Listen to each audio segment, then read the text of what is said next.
Sekarang kita lebih baik mencoba, tapi kita gagal daripada kita nggak nyoba sama sekali. Jadi kayak, jangan pernah takut untuk memulai hal baru, jangan pernah mikir kayak, duh gimana ya, aku bisa nggak, coba aja dulu, dibanding kalian nggak nyoba sama sekali, nyesel, mending dicoba dulu walaupun gagal gitu. Dia jangan pernah takut untuk memulai hal baru, karena kita nggak tahu gitu loh, hal yang kita takutin, hal yang kita mindarin ternyata itu pembawa rezeki buat kita.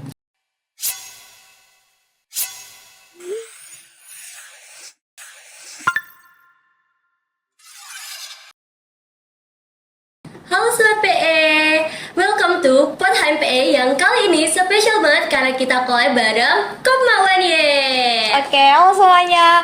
Nah mungkin sebelum itu kita makan dulu gak sih Kak? Boleh banget nih Kak, karena ada pepatah yang mengatakan tak kenal maka tak sayang. Maka dari itu, kenalin aku Melanie, host dari HMPE. Aku Miftah, host dari Kopawen ya.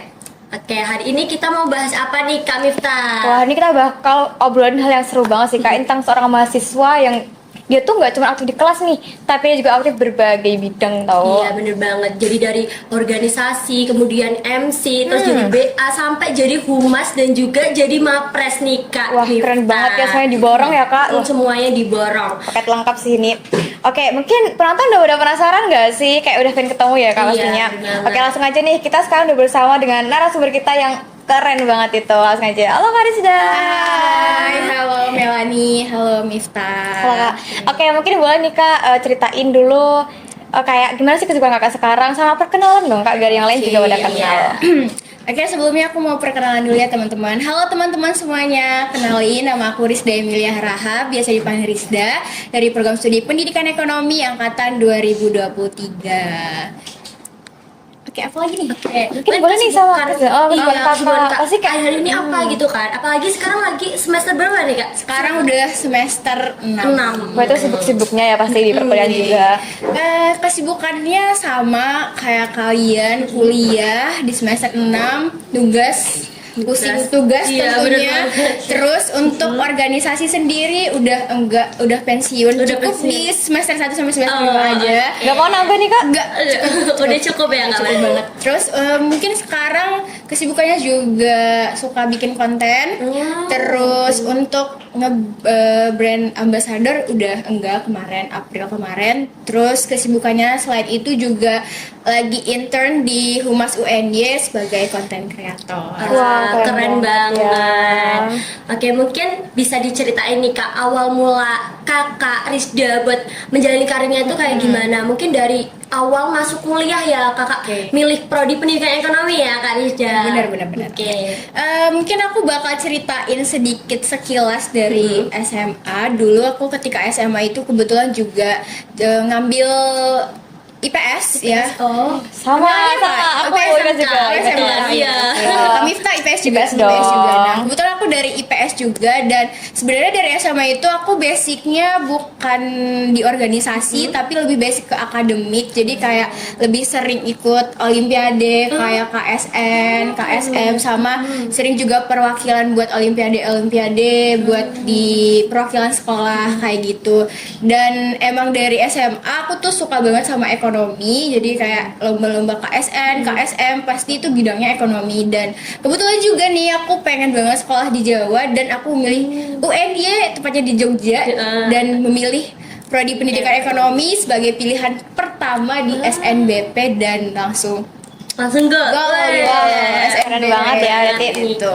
Tapi nih Kak, pas awal kuliah dulu nih, atau mungkin waktu Kakak masih SMA atau waktu Kakak ambil itu, Kakak pernah nggak sih kepikiran kayak emang, wah aku pengen seaktif ini gitu, atau itu kayak yang ngalir aja gitu? Jujur, waktu pertama kali maba, apalagi pas PKKMB itu aku adalah orangnya introvert parah. Aku introvert banget. Nggak kelihatan Aku dari nggak bisa bayangkan Kak Rizda introvert. Aku introvert banget, dan teman aku juga cuman beberapa aja, karena emang aku dari Sumatera ya, dan kebanyakan di sini bahasanya pakai bahasa Jawa, dan aku belum kayak terlalu ngerti apa yang dibicarakan. Jadi kebanyakan tuh aku diem sambil kayak, ini mereka ngomong apa ya gitu ya. Mencerna, Iya, mencerna mereka gitu. Nah setelah itu hampir mungkin 2 bulan setelah kuliah aku mulai bisa beradaptasi lagi, dan teman aku juga tambah banyak, dan mulai aku kenal banyak orang itu ketika aku join organisasi kayak gitu. Oke, mungkin bisa diceritain juga nih Kak, awal mulanya Kak Rizda itu mau akhirnya kan tadi introvert ya, Introvert parah gitu. terus sekarang mau jadi join organisasi sampai kalau boleh tahu kayaknya sampai 2 periode ya Kak? 2 periode dari magang sih. Dari magang. magang. Oh, dari IOP Iya, sampai berarti 2,5 tahun deh kayaknya. Keren banget sih teman-teman. Oke. Oke, mungkin bisa diceritain nih Kak, apa yang membuat Kakak tuh akhirnya terjun ke organisasi. Terus kan di organisasi sampai 2 periode itu kan banyak banget tantangan yang pasti Kak Rizda hadapin gitu kan. Terus gimana cara Kak Rizda itu bertahan dan akhirnya tuh berkembang di organisasi itu? Oke, dari yang awal mulanya introvert, kalau misalkan abis kelas itu aku dulu selalu pulang ke kos, ada jeda kelas, aku tuh selalu pulang, tidur siang, abis itu aku lanjut kelas lagi. Jadi kupu-kupu gitu. Kupu-kupu gitu. Nah, kebetulan waktu itu kalau di FEB tuh ada namanya IOP ya, intern untuk organisasi. Nah, aku kayak aku pengen deh daftar di Hima PE gitu kan. Nah, aku ajak teman-teman aku tuh buat daftar di organisasi, buat jadi anak intern. Tapi waktu itu aku masih kayak minder gitu loh, kayak kayaknya aku nggak bisa deh, aku takut kalau aku nggak bisa buat bersosialisasi ke banyak orang. Bener. Akhirnya aku coba sama teman aku, keterima gitu, dan keterusan sampai jadi dari magang, abis itu aku jadi wakabit, abis itu di tahun 2005 aku ditawarin buat jadi kabit. Dulu nama bidangnya itu litbang, nah sekarang mungkin namanya adalah intelektual. Terus apa lagi Kak nih? Oke, tadi kan di apa sih hambatan atau tantangan yang Kakak rasakan gitu pas lagi organisasi gitu kan pasti banyak banget ya masalah-masalah itu gitu. lama banget ya kan. Apalagi itu lama banget 2,5 tahun di organisasi itu kan pasti banyak banget hal-hal yang pasti terjadi gitu. Nah mungkin kayak ceritain problem solvingnya Kak Rizda tuh kayak gimana pas Kakak itu organisasi gitu. Mungkin tantangannya kalau di organisasi, mungkin dari kami Miftah sama Kemalani juga kan ikut organisasi ya. Ketika kita di organisasi, yang pertama kita harus ngelihat lingkungannya dulu nih, apakah kita bisa berkembang atau enggak. Terus di organisasi kan juga banyak kepala ya, kita nggak bisa menyamaratakan semua pendapat. Kita tidak bisa membuat orang harus setuju dengan pendapat Iya, itu kita benar gitu, sih. dan harus menurunkan ego kita gitu. Mungkin tantangannya ya itu sih, kayak menyatukan pendapat, terus buat bersosialisasi dengan teman-teman lain juga. Usahakan kalau misalkan kita udah berorganisasi ya kita jangan diem-diem terus. Misalkan ada suatu masalah ya kita ikut untuk menyelesaikan itu, jangan ditinggal tanggung jawabnya. Ya kayak emang pura-pura nggak tahu gitu ya. Iya Kak. bener, kan banyak kayak mahasiswa udah dikasih amanah ini, dia malah menghilang gitu, nggak bertanggung jawab sama apa yang sudah diberikan kepada dia. Oke, tapi buat kakak nih, kakak kan dari PE ya? Iya, dari Nah PE. kalau dari perkuliahan yang mungkin kakak ambil lah gitu, itu ada nggak sih yang relevan sama kehidupan kita gitu? Tapi kan kalau nggak salah kakak tuh juga tergabung di anggota Kopma ya kak? Iya. Sampai pernah jadi JA Kopma juga. Boleh tuh kak diceritain juga pengalamannya gitu? Mungkin dari teori perkuliahan, karena kita juga, kami Miftah sama Kamelani juga dari pendidikan ekonomi Iya, ya. sama. Nah di pendidikan ekonomi itu juga kan kita belajar koperasi ya, manajemen benar.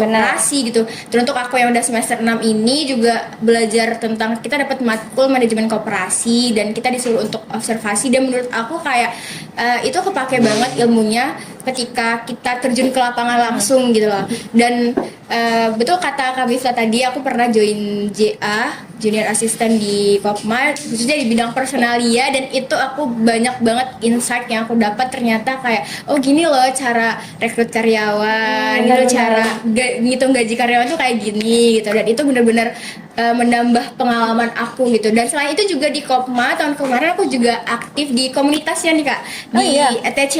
Oh iya tahu. Iya, Jadi MC juga nggak sih Kak, kemarin? Iya, Oh, keren di TC banget kan sih itu fokusnya emang di kayak di bidang public speaking ya, dan benar. karena aku pengen lebih ngembangin lagi itu, jadi aku memutuskan untuk join ETC.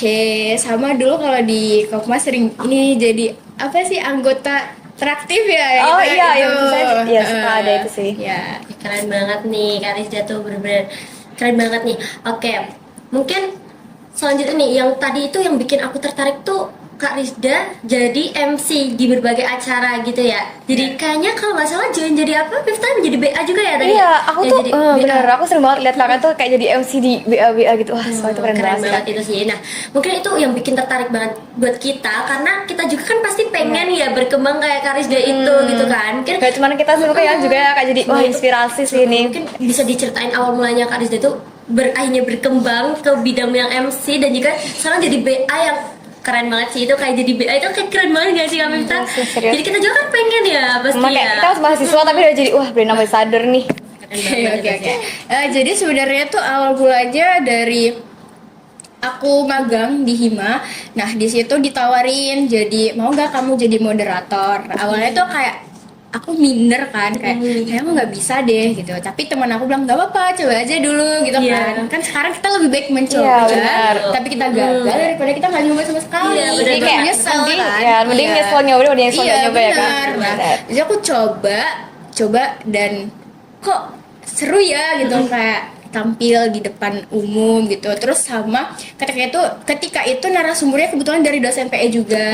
Dan beliau ini kayak ngenotis, ini loh Mbak ini kenapa dia berani ngomong di depan megang mic tanpa gemeter. Kan ada orang emang Iya. dia demam panggung Demam ya. panggung, Nah, iya. ternyata aku cukup berani lah gitu buat ngomong di depan banyak orang. Nah, setelah dari situ kayak lama kelamaan awalnya kayak di Hima dulu ditawarin. Nah, setelah itu dari BEM gitu ditawarin dari BEM juga jadi moderator, jadi MC.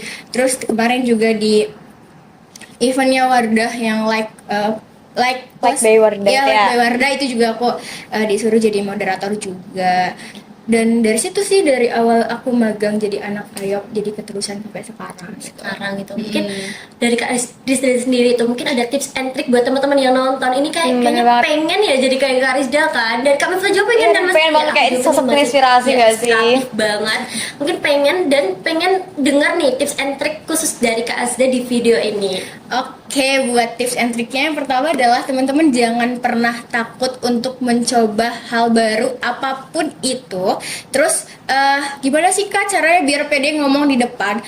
Simpelnya adalah teman-teman bisa kayak latihan setiap hari kayak di depan cermin coba ngomong. Terus kalau misalkan di kelas itu kayak presentasi. Ketika kita presentasi itu bisa nggak baca PPT. Jadi kayak bener-bener kamu kuasai gitu loh iya, materinya, benar-benar belajar sih. dulu. Abis itu kalian presentasinya coba nggak bawa HP, coba jangan baca PPT gitu. Terus selain itu bisa ikut lomba juga. Nah, kan bisa kan kalau kita ikut lomba itu ada presentasi ya. Nah, itu juga bakal kepake banget buat kita pede berbicara di depan umum. Selain itu juga kayak misalnya ditawarin nih jadi MC moderator, terus kok aku belum ada pengalaman gitu, nggak apa-apa dicoba aja kan nanti kita juga bakal belajar gitu, nanti bakal ada kayak steering committee yang bakal ngajarin juga gitu. Oke, wah, bagus sih. Banget sih. Tapi Kak mungkin kayak beberapa orang tuh kayak ngeliat kakak tuh sering muncul nih di aduh FYP terus Bener nih. banget, aku juga wah. lihat nih Ya kan? ih kok Kak Rizda, Nah. gitu kan. Itu dari kakak jadi humas UN-nya ya kalau nggak salah. Kayak dari kakak sendiri nih, aku juga scroll ya IG kakak. Mungkin bisa dibilang stalking ya. Aku kakak tuh baru-baru ini mapres ya kak. Sebenarnya selamat banget ya kak. Itu Iya, keren makasih, banget sih. makasih. Tapi itu masih nggak mudah ya kak. Nah kalau dari kakak sendiri tuh prosesnya gimana sih sampai kayak gitu? Oke, mungkin kalau aku singgung sedikit yang aku jadi BA Warna boleh. boleh, Sebenarnya dulu ketika aku mau daftar join BA Warna kan aku nggak pede ya, maksudnya kayak aku belajar make up pun masih kurang gitu loh. Nah ketika itu kayak dan aku juga nggak pede banget buat upload apa-apa di Instagram. Mungkin foto SG itu aku pede, mungkin kalau video dan basic kayak konten gitu aku nggak ada kan. Nah aku daripada aku nyesel sama sekali gitu ya. Nah akhirnya aku coba deh aku edit video, keterima gitu. Dan lucunya tuh ketika keterima pengumuman lulusnya jadi BA Wardah tuh itu pas ini kita WBCM kemarin ya WBCM kemarin kan ya, dan hari sebelum pengumumannya itu aku habis beli produk Wardah kebetulan juga kan. iya. Besoknya tiba-tiba dapet WA ternyata keterima jadi BA Wardah gitu. Dan jadi BA Wardah tuh nggak pernah ada di planning aku. Biasanya kan kalau kita tuh setiap tahun pasti ada planning nggak sih? Kayak Melani juga kan, kami pasti Ya, kan pasti ada dong, kan. ya. Aku pengen ikut ini, itu gitu kan. Nah, jadi BA Wardah tuh nggak pernah ada di planning aku. Itu kayak spontan aja kak. Bener. Tapi itu jujur bener. ya, muka kakak itu bener-bener aduh Wardah banget nih semua. Awalnya aku nggak tahu nih. Awalnya aku nggak tahu. Kakak kayak cantik banget, kayaknya cocok jadi BA Wardah. Terus Kak Rizda bilang emang BA Wardah. Terus kan wah, keren Oh, yang banget. ini ya, Iya pas kemarin ya. awal itu iya kayak oh berarti emang bener-bener udah cocok banget jadi BA Wardah. Iya apalagi gitu waktu ya. aku join like BA Wardah yang Iya, waktu iya. kampus aku ngeliat Kak Rizda aduh udah pakai putih biru. Iya, cantik udah kayak banget ya. udah kayak Wardah hidup Udah. kan. Nah, Udah keren, keren. Wardah banget gitu.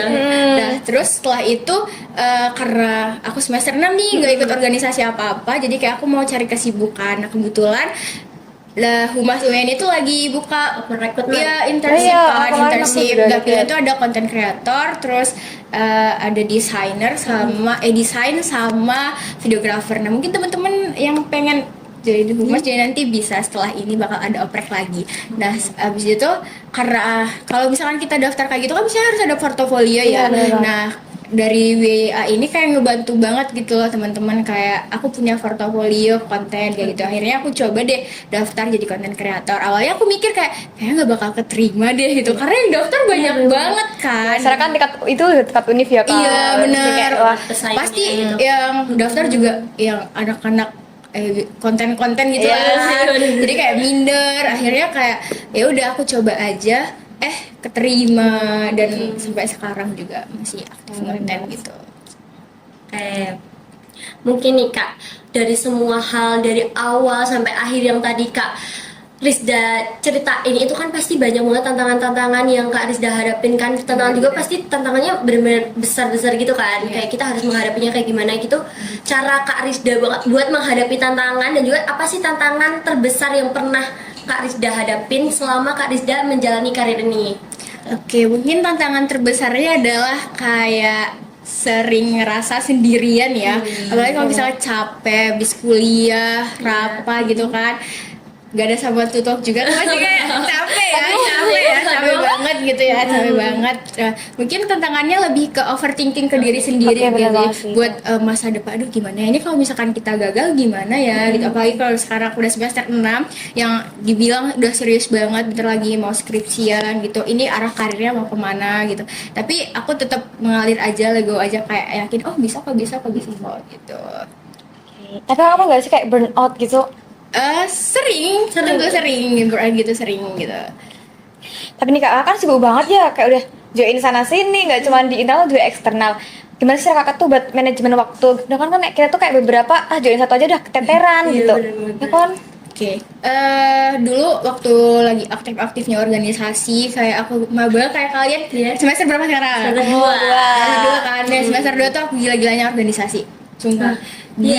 Aku tuh dulu waktu masih semester 2 tuh aku ikut hima, ikut kristal, aku ikutin semua, terus aku ikut daftar kepanitiaan univ gitu, aku daftar, aku ikutin semua. Terus kayak aku mulai join lomba, diajakin lomba kayak gitu kan, dan itu bener-bener capek tapi seru gitu buat nambah pengalaman, nambah relasi.